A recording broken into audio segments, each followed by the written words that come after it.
Good morning, everyone. Welcome to a Tuesday edition of From the Nosebleeds. I'm Joey Gunnar here with Richie Carni filling in for Trent Finnegan while he's out in New York. And, it's a fun conversation we get to have today. You always love to talk about skill positions in football. And the Broncos might be eyeing a player that they want to bring in to the wide receiver room, Trayon Burks, a former first-round pick a couple years ago back in 2022, 18th overall pick.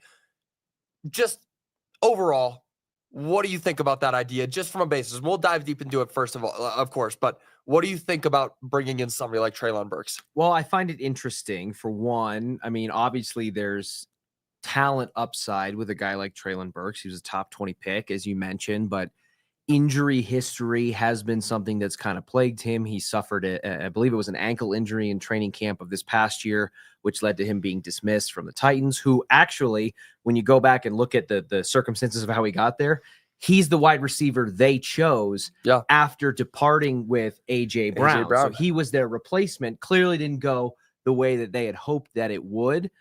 But honestly, Joey, I don't know if this team is a wide receiver away from making things better offensively. So I think that it's good to kick the tires on things, and, it can't hurt to take a peek under the hood.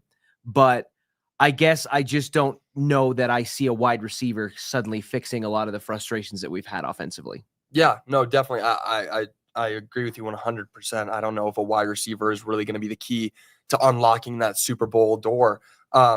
But Trayon Burks is one of those guys that you can see coming in. He is visiting this week, so we're going to see what he looks like practicing with the Broncos, what his workout routine is going to look like. He also dealt with some collarbone issues, but he's been really plagued by these injuries. And in his short career, he's only caught 53 receptions for 699 yards and a touchdown. And, you're an 18th overall. You're an 18th pick in 2022, and you have less than 700 yards to your name.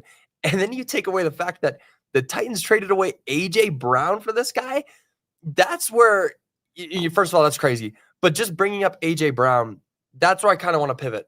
Because if the Broncos are really eyeing a wide receiver, if they think that a wide receiver might be the answer, why not go for somebody bigger? And yes, I'm talking about somebody like A.J. Brown, who's clearly felt some frustration with the Eagles. Why not go get a real wide receiver one? I know that we've had conversations about Courtland Sutton before. Wow, is Courtland Sutton not a real wide receiver one?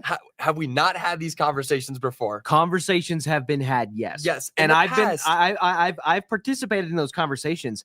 But I gotta say, I think that I've done, even as quickly as this past offseason, we were talking pre-contract extension and how much money should the Broncos or could the Broncos afford to pay a receiver like Courtland Sutton, and you factor in, well, would he be a wide receiver one on X, Y, or Z team?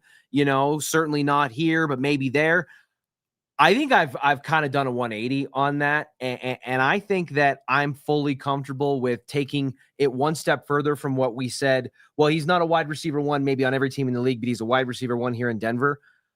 Maybe we just don't have 100% clear definition on what a wide receiver one is, because I think Courtland Sutton is it. Yeah. I think he is that. And I think that 180 that you had there was actually just a realization of, okay, well, we're stuck with it. Well, it's not going to change. So you know what I mean? I don't know. See, I don't know about that. I can see you drawing that conclusion, but man, I gotta say, it's just that when you watch the games week in and week out, and you start to stack it together year over year. Remember, Courtland Sutton came to the Broncos in 2018 as a second-round pick, and he has had literally no stability at the quarterback position from the time he put on a Broncos uniform to now. Bo Nix and Russell Wilson, two of the most recent examples, being the biggest example of stability instead of it changing year after year after year. But every single quarterback who's put on an orange and blue jersey since 2018 has had one thing in common. Their favorite target's Courtland Sutton. He had a 1,000-yard season with 3 different quarterbacks starting multiple games over the course of a year. And I just think we need to come to a realization that maybe Courtland Sutton's a pretty damn good wide receiver. And I think that for me, as tempting as it might be on a box score standpoint to say, hey, they can go trade a couple of seconds, or maybe it's a first, maybe it's, whatever the compensation may be, because you got to factor in the contract to go get an A.J. Brown. But if the Broncos aren't a Trayon Burks away from solving their problems on offense, what makes you say they're an AJ Brown away? Because it's a totally different player overall. AJ Brown is a solidified, real, true, great all-star or all-pro wide receiver one. This is one of those guys.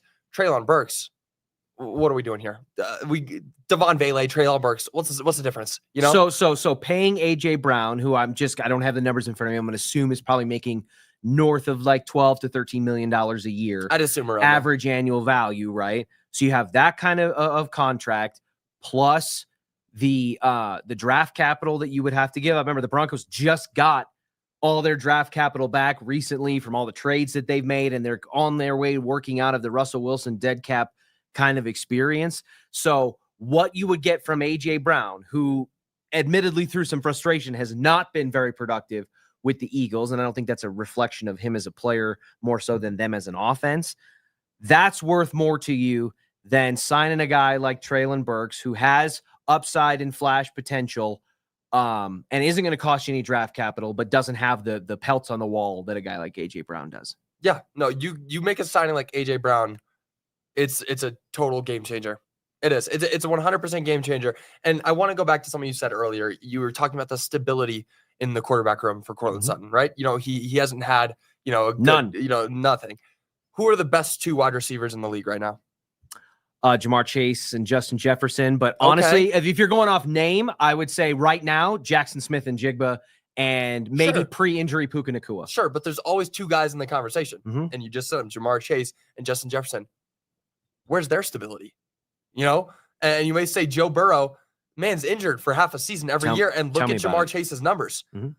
Justin Jefferson, he had Kirk Cousins. Yeah, he had Sam Darnold last year. He's had a carousel of quarterbacks coming in around him. Those two guys are still able to consistently be the top two wide receivers in the league. Courtland Sutton hasn't had stability much like them, but he still had Russell Wilson for what, 3 years? Yeah, 2. Yeah, 2 years? Yeah. Still had Russell Wilson for 2 years. Yeah, he was able to succeed, but was he able to succeed as well as Justin Jefferson and Jamar Chase would have been able to in the same position? I mean, they're different players. They are. So I'm not here to tell you that Courtland Sutton is the number one wide receiver in the league, but I think I am here to tell you that he is a wide receiver one. And I'll give you another potential argument as to why trading for a guy like AJ Brown might not be worth the squeeze in that juice compared to kicking the tires on a guy like Traylon Burks. The Broncos, in very recent history, I can remember, you might have to think back to literally this past offseason, when the Broncos brought in a player in their mid-20s who has a pretty significant injury history, but has playmaking ability and athleticism and potential that has been put on tape, who has completely transformed one specific area of the offense. JK Dobbins. He's 26 years old. He's here on a 1-year deal. They kicked the tires on him after they had drafted RJ Harvey, and after they had kind of gone through the draft and free agency process. They bring him in during minicamp, and he's the face of the backfield. And the reason why they are a top-tier rushing offense in the NFL right now. So if JK Dobbins is a blueprint for that, even though I said I don't think they're necessarily a wide receiver or a Traylon Burks away from fixing the offensive problems, I think that experience with JK Dobbins through 6 weeks is enough reason to say, hey, just look under the hood a little bit. Let's just check it out before we go making a big blockbuster trade. That's 100% fair. JK Dobbins is that guy. He's been able to completely turn around the Broncos run game, turned it from dust to the best thing that we've seen in a long, long time. I mean, the top 5 rushing offense. So we've seen JK Dobbins do it. But J.K. Dobbins in the backfield taking a brunt of the snaps is much different than Traylon Burks coming in and maybe getting 3 targets a game. Am I the only one that finds it interesting that the Broncos had 6 wide receivers that they could have kept on the roster going into the 2025 season, and they decide to trade Devon Vele, who was looking a little bit lagged and slower than we'd seen him in 2024. He was dealing with some injuries that they kind of kept under wraps, but he was one of the more productive wide receivers for the Broncos last year, despite the fact that he was a 7th-round pick. Yeah, he's a big play guy. Yeah, and built similarly to the Tim Patrick, Courtland Sutton type of mold, bigger-bodied wide receiver, tall but can move, has kind of like a glide about his gait when he's running his routes. and they trade him away. And now 6 weeks into the season, we're talking about bringing in wide receivers for workouts or potentially looking to make a signing. And there's a part of me that's like, why didn't you just hold on to Devon Vele, who was already in the system, who had proven to be productive? And maybe, yes, he would have had to overcome some nagging injuries early in the season. But I do think that the reason, or the fact that they're bringing in a wide receiver like Trayon Burks for a workout is an admission that says, maybe we probably could have just held on to that guy, even though he hasn't really done anything of super, important measure with New Orleans, who's just kind of a dumpster fire on offense. He has 1 touchdown on the season so far. And it's fine for him. I mean, you took the words right out of my mouth. I had Devon Vele. I literally just had the name Devon Vele written down on my paper because you said it exactly right. Why not keep somebody who already felt the offense? He already was there with the team the entirety of last season, one of the favored targets for Bo Nix. You had him. And now you're, a third of the way through the season, and you're looking at going out and getting somebody who hasn't proven anything except the word bust, honestly. I mean, you can say that Trayon Burks has been a bust. Oh, yeah. I mean, you're a top 20 pick that gets cut by the team that drafted you without. And the Tennessee Titans. You were cut by the Tennessee Titans. Right. And to be fair, to argue against what I'm saying of not going and getting it, well, the Tennessee Titans aren't really a successful program. They're not going to put in all the work to develop these guys. They're not going to do all of what Sean Payton can do to make this guy the best player he can be. And that's the highest praise you'll ever hear me give Sean Payton. But the Tennessee Titans haven't proven that they can develop players. I mean, look what A.J. Brown is doing now compared to then. Look what Derrick Henry did last season compared to what he did with his time there. I mean, there's a small part of me that believes that it could be a JK Dobbins experiment where he comes in and he can get, a good amount of targets every game and prove to be one of those players that becomes Bo Nix's favorite targets. But my mind is telling me no. My mind is telling me that it's not going to happen. And they're just going to go and spend some money on this guy, and he'll end up sitting, Well, listen, they're bringing him in for a workout. And he's going to visit other teams, several other teams. Yeah. Was part of the report. So this certainly isn't a 1-horse race or something that it feels like from a perception standpoint, the Broncos are like all in and pushing their chips in the center of the table. No. They're kicking the tires on it. They're taking a peek under the hood. I like it. I understand it. But again, to me, I just don't know that given what we've seen through 6 weeks of this NFL season, that a wide receiver addition will suddenly unlock and wipe away some of the issues on offense. Because frankly, I'm at a situation where Sean Payton to me is like a kid who has a lot of toys and hasn't really found out a way or to play with them all properly. Yeah. So why do I want to go out and buy another toy? Yeah. You know what I mean? Yeah. It just feels like there's been some disjointed, discombobulated nature to the offense. It's kind of clunky. They don't have a good rhythm. Bo Nix talked about that after the Jets game, which offensively was one of the least enjoyable games I've watched from the Broncos in recent memory, which is saying something. Yeah, that's probably since the last time they played the Jets, honestly. So I just look at the idea of bringing in a wide receiver, and I'm like, okay, so now we're going to add Trayon Burks hypothetically to this room, and it's just going to be another opportunity to keep the ball out of Evan Ingram's hands that we want more. It's going to be another temptation to not run the football with JK Dobbins, which we know has been a struggle for Sean Payton, and even mixing in an RJ Harvey, or it's taking opportunities away from Courtland Sutton, who's been the one constant in this offense as a receiver. So you need depth, you need bodies to get through an NFL season, and one injury to a Troy Franklin or a Marvin Mims or a Sutton or whatever, knock on wood, suddenly it's like, okay, well, now we're calling up a practice squad guy, somebody that we saw earlier in the season, or we bring in a guy like Trayon Burks, and it changes the dynamic of things. But where things stand right now, I'm not like, I'm not salivating over this opportunity. No, not at all. And do we not already have a Trayon Burks here with Pat Bryant? Maybe. There are different areas that you could already look at. It's, again, just the same kind of thing. He has all the toys already. Does he need any more? But you said something a couple times, and that's the Broncos aren't a wide receiver away from winning a Super Bowl or, making a more successful team. Sure. What are they one away from? Is there anything that you see that they're one away from that makes them a Super Bowl contending team, or even a playoff contender? They'll win a couple games. They are a deep breath away. They are a look in the mirror away. Because I think nothing talent-wise. No, actually, because I think they have talent offensively. They certainly have talent defensively. They have a postseason Super Bowl caliber defense. They've proven that through 6 weeks. Offensively, I believe in the upward trajectory of Bo Nix. I think that the moves that they made in the offseason with JK Dobbins and RJ Harvey kind of revamping the run game, bringing in Evan Ingram to be that quote-unquote joker, which I think we still don't 100% know what that means or what that really looks like. But what I do know is the flashes, the nibbles and the morsels that we've seen of Evan Ingram makes me want more. So I like Evan Ingram as a playmaking tight end and a threat in the passing game. Pat Bryant, starting as a blocker and now blossoming as a receiver, is carving out a role in this offense that I think will continue to expand. Troy Franklin and Marvin Mims are continuing to kind of just trade off who's got the best opportunity to be the wide receiver 2 production-wise opposite Sutton. Their offensive line, certain members of the offensive line are injured with Ben Powers or didn't have the best game against the Jets, but collectively as a unit, I don't think they're a massive glaring weak spot. So I think the talent is there. The personnel, I think, is there, certainly more so than it was last season. But they need a deep breath, and they need to look in the mirror, specifically for Sean Payton, because I think his play calling and his offensive scheme is actually what's holding them back from being a complementary football team and competing offensively near the level that they have been defensively. I don't know that even on the offense's best day, they can be as good as what the defense has shown as kind of a baseline outside of maybe a circumstance here or there. Oh, I think they could.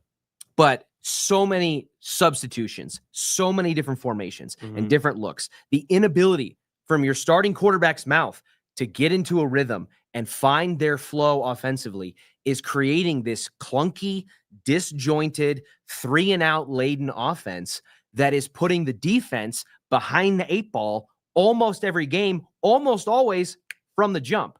If they can simplify things, slow down the amount of substitutions on and off the field, but increase the tempo, because when you keep things simple, you can move with speed and with pace. And that is when I think Bo Nix, when he can use tempo, he can move the pocket, get outside with his legs and make plays and use his physical, God-given talents. That's when he and the offense are at their best. But when he's walking up to the line every single play and yelling, kill, kill, kill, and trying to redo all these different checks and change all the protections. It's too much. It's too much. Far too much. That, to me, is what's holding back the Broncos offense from being a postseason caliber competitive unit. Okay, that's great. I mean, so what I'm taking from that is that they are still a postseason contending team. They just need to figure it out. They're tied for first in the AFC West. Yep. They're among the top of the AFC, which is maybe as wide open as we've seen it in several years. But still competitive. Yeah, absolutely. And they've got a stretch of games in front of them that are, I don't want to sound overly confident or give them more credit than they're due, but they are quote unquote winnable games for the Broncos. I don't think that there's too many games in the next 5 or so weeks on their schedule where I go, that's an absolute definite loss. Oh, there's not one I can pick Exactly. out. Now there maybe isn't one where I'm like, oh, that's a blowout win for the Broncos, because I didn't feel that way against the Jets. No, I didn't feel that way against the Titans. You can't feel that way against anybody. So that's kind of where I think the Broncos exist. I don't think they're a team that you can just go into. I didn't go into the week against the Bengals, which turned into a blowout, with a backup quarterback saying, oof, I would fully feel comfortable laying all the points and they're going to win by 2+ scores and all that. They ended up doing it. But I think that the Broncos have proven to be competitive against good teams. The Chargers and the Colts, 2 of their marquee losses, both good teams. Yeah. One tied for the lead in the AFC West, one basically the best team in the AFC, alongside New England. And so another team that kind of came out of nowhere. Yeah, it felt weird saying that. I felt like I was back in 2015. Right. Yeah, you look at the Chargers, the Steelers, and the Patriots all being at the top of. Yeah, and you're like, whoa. So anyways, yes, I think the Broncos are competitive. I think defensively, they have a defense that can win them almost any game, similarly to the way they did in 2015 when they won the Super Bowl. But the offense has to simplify things, clean it up, and allow the athletes and the playmakers, starting at the quarterback position, to put themselves in a position to succeed and do what they do best. Yeah. I mean, definitely. There's a lot of hope to be had for this team. They just got to clean up their act on a lot of these key issues. But that's not all we're talking about today, because the Avalanche have been looking great so far. I mean, it is early in the season, as early as it gets. We're 4 games in, but 3-0-1, only 1 overtime loss. And of course, it came at the hands of the Dallas Stars. Real unfortunate. Of course, Of course it does. But overall, the Avs are looking really, really good right now. Yep, they have a solid lead in the Central Division there. Nathan Mackinnon and Marty Necas are just on a tear Insane. to start the season. They both have 8 points. Nate split down the middle, 4 goals, 4 assists. Necas has 1 more goal. Even Cale Makar chipping in 4 assists with 5 total points. And Scott Wedgwood just having a solid start between the pipes in lieu of Mackenzie Blackwood, who's recovering from injury, but he's got like a 936 or a 936 save percentage. 102 saves, only 7 allowed. Yep. So think about that start where you got 102 saves out of 109 shots, a 936 save percentage compared to their first, 4 games or so of last season where they were giving up north of 4 goals a game, I think, on average. The birth of Alexander Forgiev. It's the death of Alexander Forgiev. It is a situation that I think we've found ourselves familiarly with the Avs, where they just, whether it's at the start of the season, in the middle, or somewhere along the line, you look at this team and you say, that's a Stanley Cup winning team right there. Like that is a team that is absolutely going to be a force and a wagon in the Western Conference. But you add in some of the other dynamics at play, like Marty Necas and Jack Drury and Brock Nelson and all these other pieces that came over to the Avs in the midway point or so, the trade deadline-ish of last season, who have now had time to gel, to work together on their respective lines. Most importantly, in the offseason. Yes. They really had a chance to come together and actually feels like meet each other. Yes, you now have a situation where Nathan Mackinnon and Marty Necas at 8 points apiece are leading the National Hockey League in points to start this season. Yeah. So not the $17 million man Kaprizov, not Jack Eichel, not Connors, not Connor McDavid. Yeah. It's these two who on the top line together. This was the vision that Chris McFarland had when he traded Mikko Rantanen away, who is a perennial 100-point scorer. Now, he never intended him to go to Dallas, but that's what happens when you let somebody walk out the door. You can't control where they go from there. But he was comfortable letting Mikko Rantanen walk and not paying him the dollar figure that Marty Necas may now command on the open market as he's entering a contract year, because he felt like, alongside Nathan MacKinnon and Arturi Lehkonen on that top line, that a pure speed precision goal scorer like Marty Necas can replicate that production. And if I was making a bet right now as to how the rest of this season for Marty Necas is going to pan out, I think it's going to look a hell of a lot similar to what we saw from Mikko Rantanen. Oh, yeah, 100%. And now I can officially say I am not upset about the Mikko Rantanen trade anymore. I'm not upset about it. See, I haven't been, so I'm glad you've come around to that. I wasn't upset as soon as we saw how Marty looked in the first game of the season, honestly. So there was a notion, or the reporting around Mikko Rantanen pre-trade was that the Avs were going to have to pay him like $12.5 million a year. That's what he signed with Dallas at $12 million a year. Right?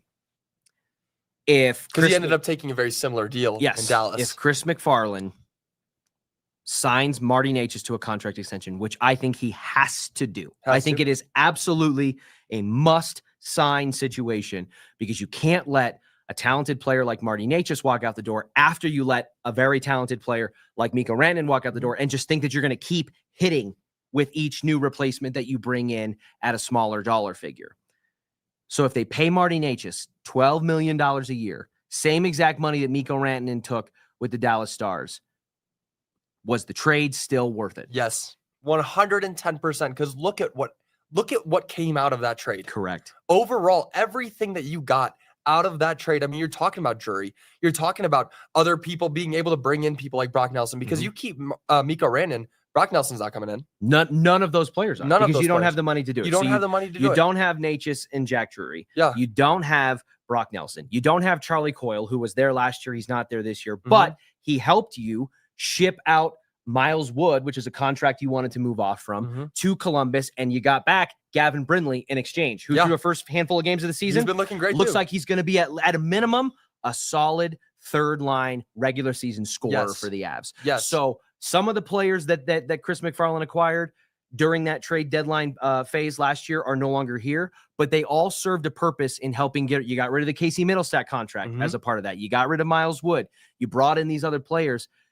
Even if the dollar amounts are the same, I believe you got to look at the value. That the trade was still worth it. I agree with you. I was hoping you'd say that, because the moves that Chris McFarland made last season to find a second line center, to bolster the third and fourth line and bring that depth scoring back to close to what it was during the Cup year, they would be having to have done that this past offseason. And all of that, like, coming together and learning and feeling each other out would be happening right now. The Avs probably don't start out the season as on fire as they have through the first 4 games or so if those moves weren't made with a third of a season remaining going into 2025. Yeah, and it's great. I'm 100% confident that if the Avs do extend Marty, they'll not only extend their Cup window by a year, they can extend it up to like 2 or 3 years. We could be looking at multiple Stanley Cups for this team. With the way that it looks right now, the window is as wide open as it's ever been. Well, it definitely stopped it from closing. I've always kind of been of the mind that when they signed Brock Nelson to that 3-year contract, that to me was kind of the, if not the closing point of the Avs Stanley Cup window. Because remember, you're going to have more contracts coming up with Kale this offseason. This offseason. And then, Mackinnon, not that far behind, and et cetera. The 3-year window with Brock Nelson to me signified kind of like hey, they've got to get one before that contract is up, because then you start shuffling the board again and you just don't know. It's so hard. I believe a Stanley Cup is the hardest professional sports championship to win personally. And so it's so hard to get to that point already. And the Avs have barely made it out of the second round with all the talent that they've had outside of the 1 year they won the Cup under Jared Bednar. They have never made it out of the second round outside of that year. So you never know how the dice are going to fall, how the game board is going to look year to year, the moves around the league. And it feels like in the NHL, there's more and more friction and movement every year with some of these big trades. That Mikko Rantanen trade was one of the biggest trades in the NHL in the last decade or so. Yeah. And so you've got this 3-year window where you've locked in a second line center that you hope will be the first legitimate replacement for Nazem Kadri since he walked out the door for Calgary. You've got Nathan MacKinnon, you've got Cale Makar, you've got Gabe coming back, and we don't know for how long. He's got a handful of years left on his contract, but we are still kind of, I think, feeling out what the Landeskog regular season experience is going to look like. But you have Val, you have Lecky, and now you've got Marty Necas, at least for one more year, and I hope and I expect them to extend him. If they don't find a way to get back to that series in the Stanley Cup final inside of the next 3 years, it may not happen again with this core. And so when you talk about multiples, if it's going to be multiples, it's probably got to start this year. It's funny because the same exact conversation could be had about the Denver Nuggets right now. It's hilarious, actually, that we could be saying the same. We could switch out the letter or the words. Yeah, they're very similarly structured. Yeah, Jinx. But what I wanted to bring up about that is that we were looking at that with the Nuggets in 2020. When they lost in the bubble to the Lakers, all the pieces were there. You were seeing what it looks like. You're seeing what it looks like to get to an area where you feel like you could have success. 3 years was the window I gave it when the Nuggets went to the bubble, Western Conference Finals. I feel about the same right now with the Avalanche.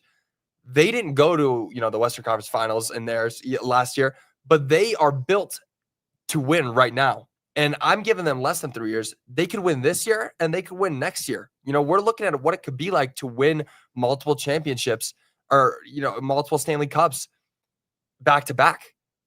With the way that this team is built, I don't see an area where they're losing, I just don't see Nuggets? It. No, the Avs. Oh, the Avs. With the way that they're built right now, I don't see them falling apart in any aspect. Well, it's obviously a long, kind of arduous regular season. Injuries are going to be a part of it. I mean, we saw Brock Nelson cut his hand on a skate in the last game against Buffalo, and he came back. He was okay. He came back in the game, and I mean, okay by like hockey standards. I'm sure he literally has a massive laceration in his hand that they're just going to stitch up and he's going to play with because hockey players. Yeah, like me, I'd be out for a week. Any other sport, a week, dude, like a month. Put me in a cast. Exactly. But these guys are psychos. I think that the Avs, if you're looking at and trying to compare it to the hallmarks of the Stanley Cup team from the 2021-2022 season, they had an absolute force of top 6 players. Their top 2 lines were as good as anybody in hockey, and they, because of that, had relentless pressure in the offensive zone. And the depth pieces that they picked up at the deadline, from the Darren Helms and the what have you, they all had signature moments as 3rd and 4th line players in the Stanley Cup postseason. And that was what was missing. The Avs top line can mostly skate with anyone. They have trouble with Dallas and with Vegas and with more bigger physical teams that like to kind of slow it down and muck it up, because the Avs play with finesse and speed and skill. Mm-hmm. But their top line can skate with anybody. They've got 2 of the maybe 3, max 4 best players in hockey right now between MacKinnon and Cale Makar. That's not an exaggeration or an overstatement. It's not. It's just it's hearing things like that. It's shocking. It is. But I think it needs to be continued to be said, and I think plenty here in Colorado amongst the fan base would nod their head in agreement with that, because it does kind of show you the urgency of the moment. And so when you're talking about being built to win and you compare it to the last time that they won, I think this is the closest that they've been since they won the Cup to mirroring that. And if you were to switch it to the Avalanche, I actually think on paper thus far, this year's Nuggets team is more equipped and built to win an NBA championship than the year they won it. No, I've been saying the same thing. I don't think that necessarily translates over to the Avs, because we don't know if Brock Nelson can measure up to what Nazem Kadri provided. We don't know, even though I have a lot of optimism in Jack Drury and Victor Olofsson and Gavin Brindley and some of these bottom 6, middle 6 players. I don't know that they're going to match up to some of the players that were acquired in the deadline year and what they provide. But I do think on paper, it should be pretty damn close. Yeah, no, I agree. I agree 100%. Bottom line, it's a great time to be a fan of any of the teams at Ball Arena, because they're looking great right now. I mean, I don't know about the Mammoth, I'm not going to lie, but they're fun. Mammoth are fun. Outside of, the Mammoth, I can tell you that the rest of the teams that play at Ball Arena are looking really damn good for this season. But that'll do it for today's episode of From the Nosebleeds. Thank you again, Richie, for joining me today. He'll be back again tomorrow. And tomorrow, of course, we've got a lot to talk about coming up, a big game for the Broncos this week. But there's always something going on with Denver sports. But we will see you guys all tomorrow. Until then, y'all have a great rest of your day. We will see you all later. Bye, y'all.